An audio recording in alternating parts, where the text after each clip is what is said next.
ओम शांति। भगवत गीता को माता कहते हैं। माता का पिता कौन है या गीता ज्ञानदाता कौन है, इसके बारे में दुनिया में बहुत सारी मान्यताएं हैं। लेकिन गीता ज्ञानदाता को यथार्थ जब तक हम नहीं जानेंगे, तब तक गीता माता का पूर्ण वात्सल्य का अनुभव या पूर्ण पालना का अनुभव भी हम कर नहीं सकते। बोल कितने भी सुंदर क्यों ना हो, बोलने वाले के व्यक्तित्व का प्रभाव जरूर उस बोल पर होता ही है। इसी कारण सदियों से श्रीमद् भगवद गीता भारतवासियों के पास होते हुए भी उसका पूर्ण लाभ भारतवासी तो क्या पूरे विश्व वाले नहीं ले सके, क्योंकि यथार्थ रूप से गीता ज्ञानदाता परमात्मा के बारे में समझ नहीं होने के कारण कुछ दुविधाएं रह गई। गीता ज्ञान का मूल्यांकन भी आगे पीछे रह गया। लेकिन अब समय आ गया है, स्वयं गीता ज्ञानदाता इस धरा पर अवतरित होकर यथार्थ रूप से गीता ज्ञान की सच्चाई और अच्छाई मनुष्यात्मा के सामने रख रहे हैं और खुद का परिचय खुद ही दे रहे हैं। अहो सौभाग्य भारतवासियों का, जब जब धर्म की ग्लानि होती है या मनुष्यात्मा जब स्वधर्म से विमुख हो जाता है, तो पुनः स्वधर्म की स्थापना करने, पूरी दुनिया में सत्य धर्म की स्थापना करने के लिए परमात्मा का आना अनिवार्य है। और हम ऐसे वरदाता परमात्मा के छत्र छाया में पल रहे हैं। जिस भूमि पर परमात्मा अवतरित होते हैं, उसी भूमि के हम रहवासी हैं। इसी मिट्टी से खेले हैं, कूदे हैं और इसी मिट्टी की खुशबू का अनुभव करते हुए इसी धरती पर अवतरित हुए परमपिता परमात्मा को पुनः गीता ज्ञान के माध्यम से जानकर, समझकर, अपनाकर उस ज्ञान मार्ग पर चलने की सौभाग्य हमें प्राप्त है। तो चलिए, परमात्मा ने जो अपना परिचय दिया और ये स्पष्ट किया कि जो मनुष्यात्मा ज्ञानी बनेगा और जो मनुष्यात्मा हर मनुष्यात्मा के अंदर एक देव स्वरूप को देखेगा, वो मेरे पास आ जाएगा। उनकी दृष्टि में एक परमात्मा की छवि बसी हुई रहती है, जिस कारण से वो जिसको भी देखता है उसमें उस परमात्मा स्वरूप की झलक पाता है। अर्थात उस शरीर को चलाने वाली दिव्यात्मा के गुणों को देखता है, जिसके कारण मनुष्यात्मा के अंतर के गुण जागृत हो जाते हैं। ऐसे मनुष्यात्मा परमात्मा प्राप्ति की सुखद अनुभव करता ही जाता है और बढ़ाता भी जाता है। और परमात्मा बहुत सुंदर ये भी बातें हमारे सामने स्पष्ट करके समझा रहे हैं। कामैस्तैस्तैः तज्ज्ञानाः प्रपद्यन्ते अन्य देवताः तम तम नियममास्थाय प्रकृत्या नियताः स्वया।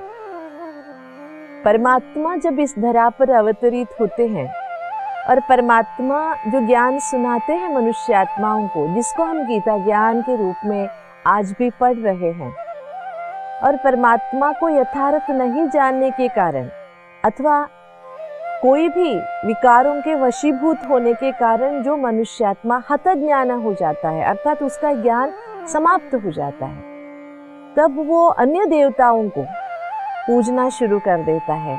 जो अन्य देवताओं के प्रकृति से या अन्य देवताओं से प्रभावित हो जाता है, और ऐसे करने से वो मनुष्यात्मा अन्य देवताओं के पास ही रह जाता है या अन्य देवताओं के पूजा में ही तत्पर रहता है।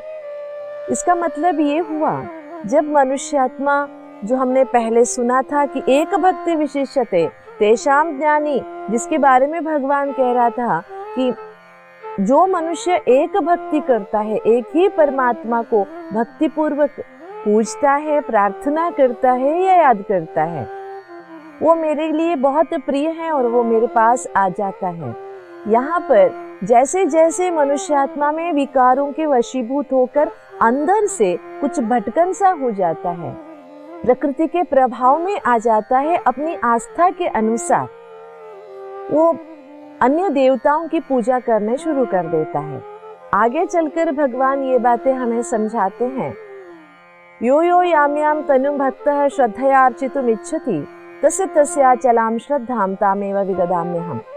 यो यो याम्यां तनुं भक्तः श्रद्धया अर्चितुम् इच्छति, जो जो जिस देवता के ऊपर श्रद्धा रखकर पूजा करता है या अर्चना करता है, उस व्यक्ति को उसके प्रति ही श्रद्धा मैं ज्यादा करता हूँ।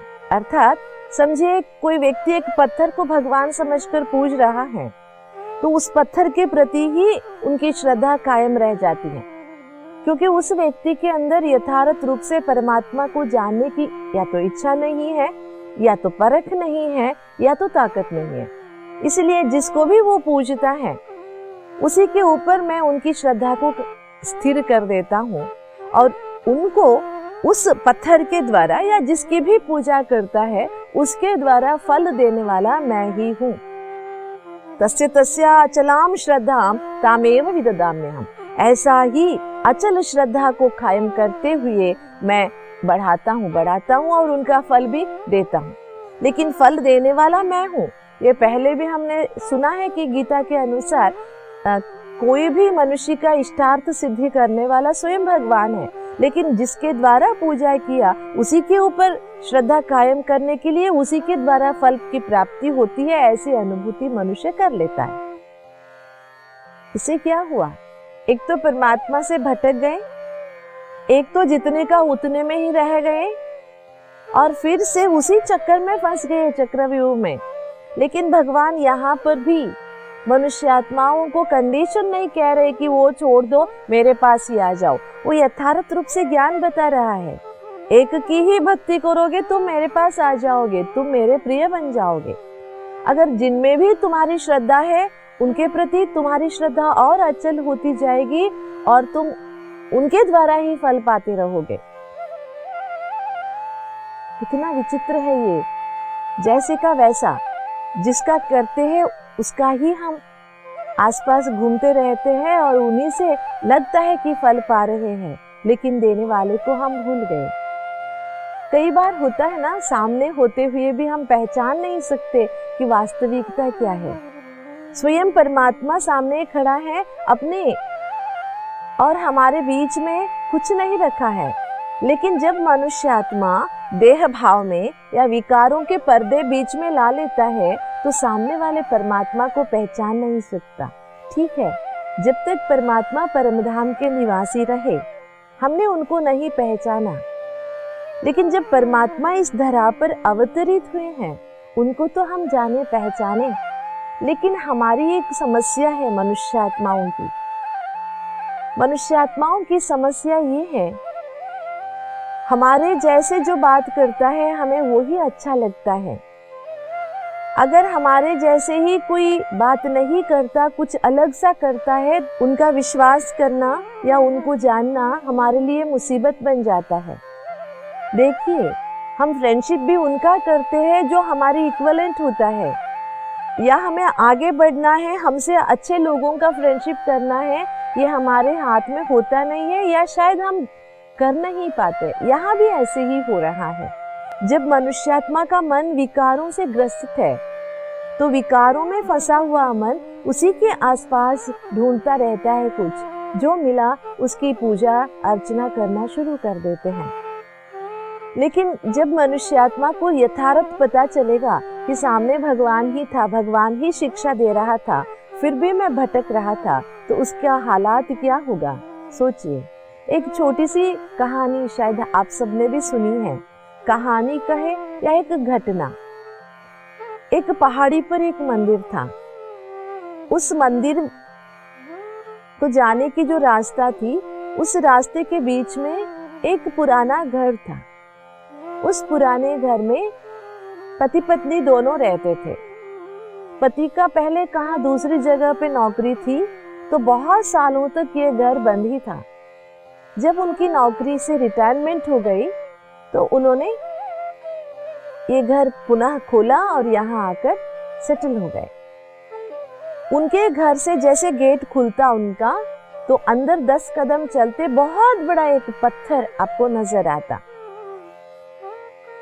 वो पत्थर ऐसे लगता था देखने से कोई एक शिल्प है जो उल्टा पड़ा हुआ है, सालों से वही पड़ा हुआ था, उसके ऊपर ढेर मिट्टी, धूल, पता नहीं कुछ जम गया था, वो पत्थर का रंग रूप भी बदल गया था। लेकिन घर वालों को लगता था कि अगर ये पत्थर उठाने के लिए हम प्रयास करेंगे, हजारों रुपया खर्च हो जाएंगे फालतू। कोई उसको उठा नहीं रहा था। एक दिन मंदिर के लिए एक विद्वान पधारे हुए थे।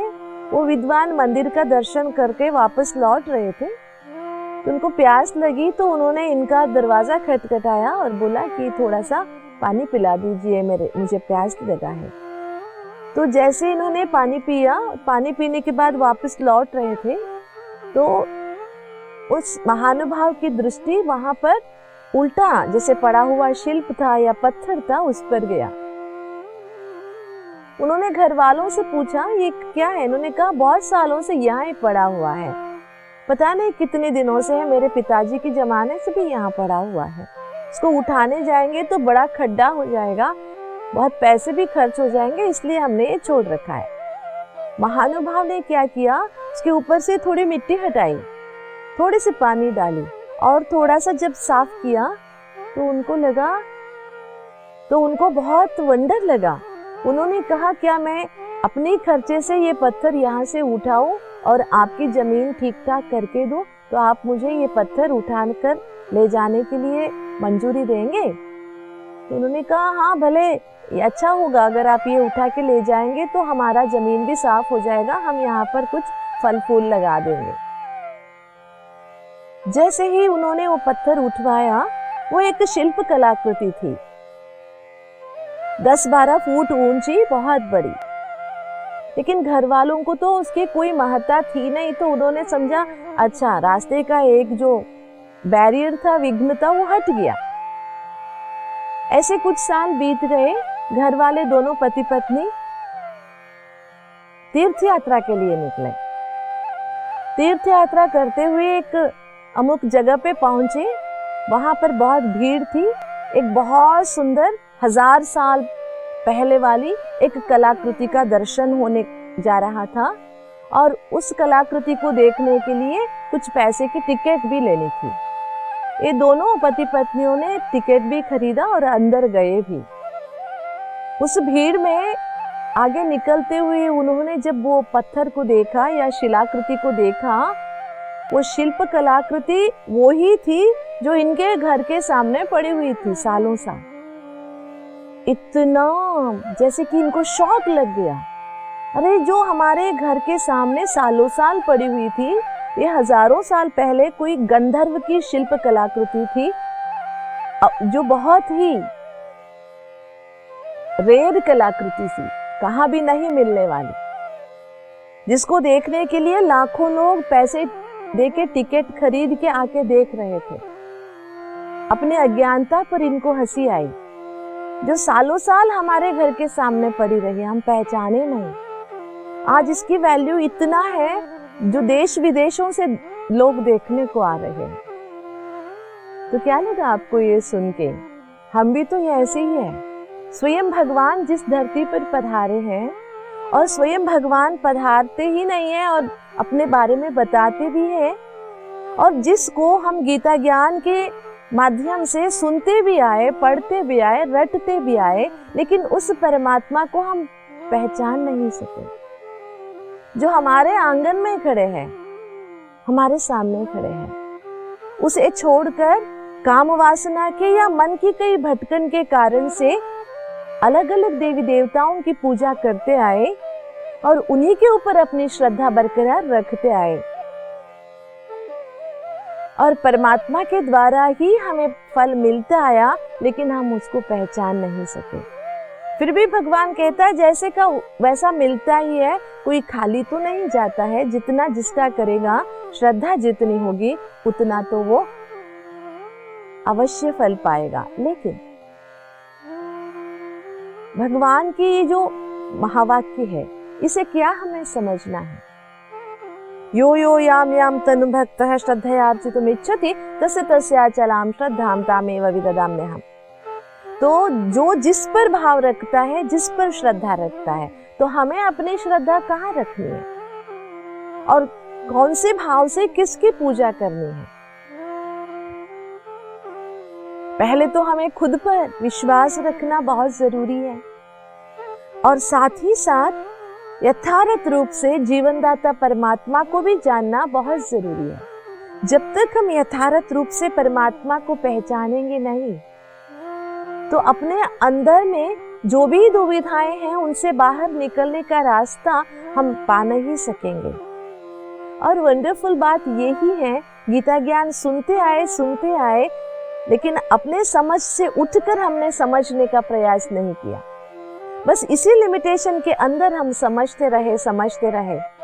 जैसे वो दोनों पति पत्नी अपने घर के सामने पड़ा हुआ पत्थर अपने लिए एक विघ्न समझते थे, उसकी महत्ता समझ नहीं पाए, वैसे हम भी मनुष्य आत्माएं अपने अंतर को समझ नहीं पाए और अपने अंतर को ना समझने के कारण या अपने आप को ना समझने के कारण अपनी छोटी दिमाग की इस्तेमाल करते हुए, अपनी छोटी ही बुद्धि की इस्तेमाल करते हुए परमात्मा से बहुत दूर चले आए और अन्य देवताओं में ही परमात्मा को ढूंढने का प्रयास किया और छोटी छोटी प्राप्तियों में ही हम खो गए और प्रभु प्राप्ति से दूर रह गए।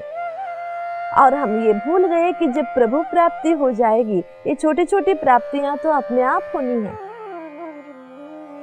लेकिन छोटी छोटी प्राप्तियों में भटकने के कारण हम इतना ऊंचा प्रभु प्राप्ति से यूं ही वंचित रह गए। लेकिन अहो भाग्य हमारे, अब भी समय है। जो कामस्ते से परमात्मा ने कहा, हमारे अंदर की कामनाओं को त्याग कर परमात्मा के सामने श्रद्धावान होकर यथार्थ रूप से परमात्मा को जानने का प्रयास जब करेंगे और परमात्मा में ही श्रद्धा स्थिर रखने का अभ्यास करते जाएंगे तो यथार्थ प्राप्ति के हम हकदार भी बनते जाएंगे। लेकिन हर एक मनुष्यात्मा का अपना तकदीर है। परमात्मा का ज्ञान भी हर एक को यथार्थ रूप में समझ में नहीं आता है। इसलिए जो जितना भी समझ ले उसके लिए हमें खुश होना चाहिए, ये नहीं सोचना चाहिए कि ये तो भटक रहा है। प्रयास तो जरूर करेंगे हर मनुष्यात्मा को और प्रभु प्राप्ति की ओर जब कदम बढ़ाएंगे तो अपने अंतर को भी बहुत साफ सुखद महसूस करेंगे और अपने अंदर की श्रद्धा को बढ़ाते बढ़ाते हम श्रद्धावान हो जाएंगे। जितना श्रद्धा को बढ़ाते जाएंगे उतना परमात्मा के नजदीक पहुंच जाएंगे। ओम शांति।